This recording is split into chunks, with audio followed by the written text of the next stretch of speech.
Oba de transfer edi Nyankopɔn asomdwe enka menum mienu. Ene Onyankopɔn asoma eba menum mienu nche matu di say, where are we taking the world to? Ehene ene di wiase ekro. Mi busa me ho. Na wa wonso betie mesmi busa say, ehene fa pa na wiase ye de ekro. Ewiase aye kukukukukuku. Ewiase aye mirikatuo. Ewiase aye beja. Ewiase aye eniema bi a odwene ho a onya entiase. Ehene ena ye de ekro. Akinkas medike be hu no mako asempa. Itira eye enwotwe. Itimo eye abiasa nsia no. Mark 8:36. What good is this for someone to gain the whole world, yet forfeit their soul?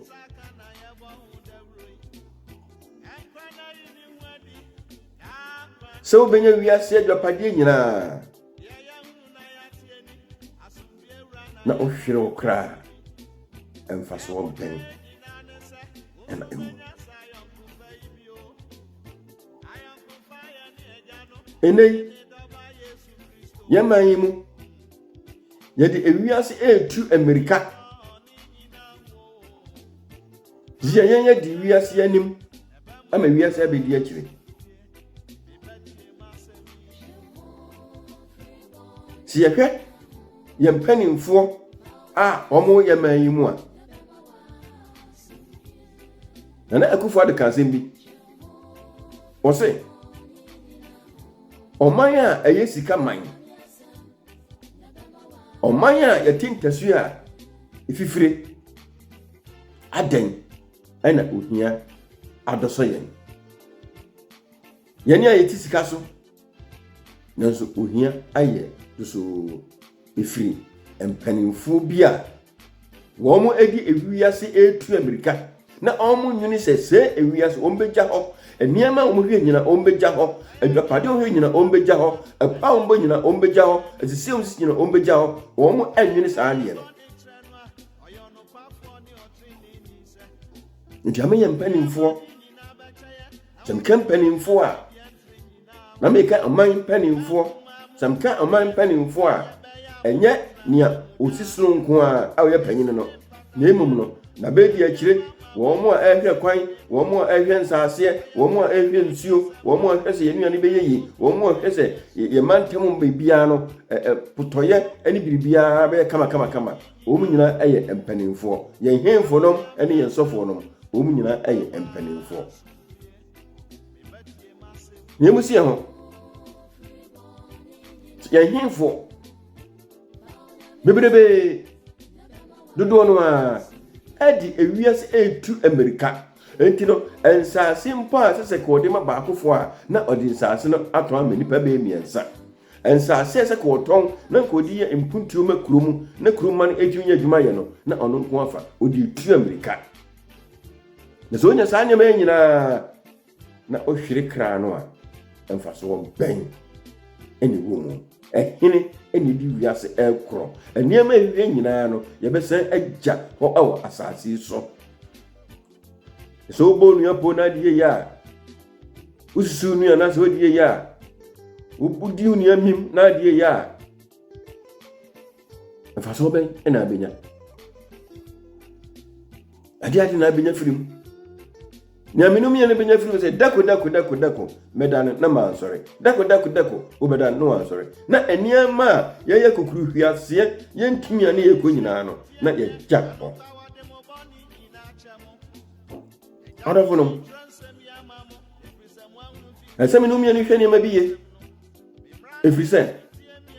ye mpani fo akato na sem biara ye beto ye no ka hu se eye adwuma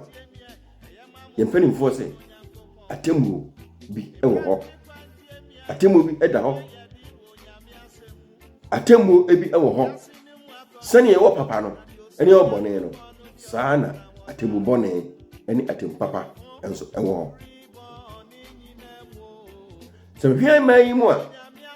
wo mama omana pro omana se omama omana gija pa no eye asofo eni adifo omo we mai mu Wo so bi on tiase na se mi kirekire mu a wo be tiase efise so obi yesofo a oye asiana mu ma oba de tiase Nyankopɔn wasase so nti na obi an hu sofo a ubu no o ma panyin sofo a ubu no so we si sofo de oye onyame asiana mu asofo kura yai na dodo no so de ewiase tu Amerika e wo sikasem mu na so di wiase tu Amerika wo sikasem mu a yemusi ho e wo a wo si nyame afre wo wudi nyame na ase wo si nyame kasa kire wo na wo di wiase aba obo fa wiase mu niema ya so asia ye ni de enfrai si empanimfo aso asia wo mani enfrai ni ayeye no eno ana ama ehu a edi hu ane ye man mu fi se mu a mo so mo ya sofo no mo di tu Amerika ewia asafoma no ewia musika tuto adwapade ye niema kese akese na me pampanyin na so me fe bia mati mi asore we na me fe bia mati enti basa ye ni awudi a wo ye man mu nyina no ya sofo no ne adifo no mo ye man mu fi se wo mo akoti amane afiri onokure no ho adi nkontompo na kirekire oman no disi yewe no nyina no a awiye no sen eni bisi wo na sen eni bisi me momi asesa bisi ena aye nkwade na mamno mienu esi etimi sesa na ne ye nyina no yebeja ho ade akia akosiko ade akia adwoako ade akia ameko ade akia kofi ko ye de aye no se enuru yeso yenso ebeduru yeso ne beduru yeso akonta ban ena bakobuo akonta ban ena mesima bakobuo emra ye de asisie ye de amem ye de apo ye de na ada asemban ne kakire owura no na mmea sesan ansana dabone no abeto na dabone no abeto me Timothy ngoma edi kan 3 years ya chimo eye edu no 1 Timothy 6:10